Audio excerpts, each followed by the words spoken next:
nous allons maintenant parler de l'équipement de la salle. Nous allons commencer par l'équipement de base. Alors, l'équipement de base, avoir au minimum le nombre de tables, de chaises par rapport au nombre d'apprenants. Ça peut peut-être vous faire sourire, mais n'empêche qu'il vaut mieux que vous puissiez vérifier. Donc encore une fois, l'équipement de la salle de base, c'est souvent lié à votre organisme de formation, c'est-à-dire à votre client, à votre commanditaire si vous êtes un formateur entrepreneur. Si vous êtes un formateur salarié, ça ne vous empêche pas d'aller vérifier quand même que les salles mises à votre disposition sont correctement équipées. Si c'est vous qui devez créer la salle de formation, qui devez l'équiper, que vous avez carte blanche pour l'organiser. Alors veillez donc à essayer d'avoir une salle, comme on l'a vu préalablement, qui soit aérée, où vous avez suffisamment de place, peut-être ranger des tables au fond, ne pas garder tout l'espace, peut-être pour créer un peu juste le cocon. Si vous avez 5 personnes et que vous avez une salle qui est prévue pour 15 personnes, peut-être qu'en empilant des tables au fond de la salle les unes sur les autres, vous allez créer juste un espace pour 5 à 8 personnes et ce sera suffisant.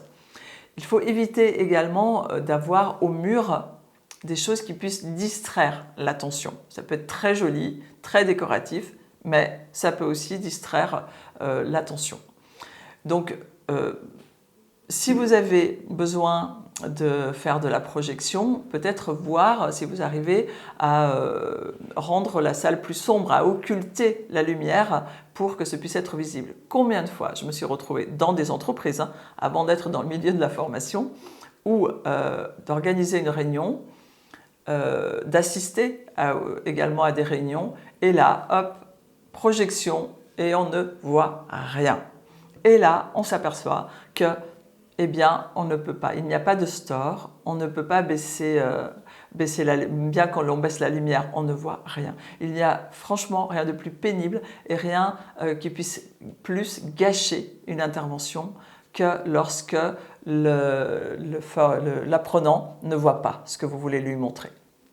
Ensuite, ça c'est pour la partie luminosité. Donc, veillez à avoir bien sûr un éclairage aussi qui soit adapté et aussi une insonorisation. Donc, inquiétez-vous de savoir si vous pouvez être dérangé par le bruit ou si vous pouvez également vous déranger. Par exemple, moi je suis intervenue il n'y a pas très longtemps dans un coworking.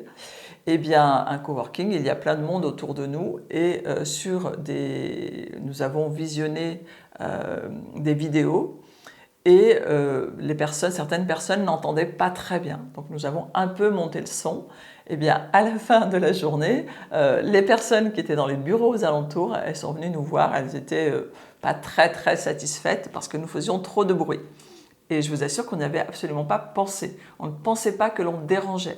Donc il est quand même important de faire attention, de voir, de ne pas gêner les bureaux avoisinants, si vous êtes dans un espace, notamment par exemple de coworking. Que vous dire d'autre? Il va falloir également, au minimum, que votre salle ait un vidéoprojecteur. Aujourd'hui, on ne peut plus se soustraire au fait d'avoir un vidéoprojecteur. Alors, soit vous avez un vidéoprojecteur qui est déjà fixe dans la salle, soit vous allez utiliser un téléviseur pour projeter.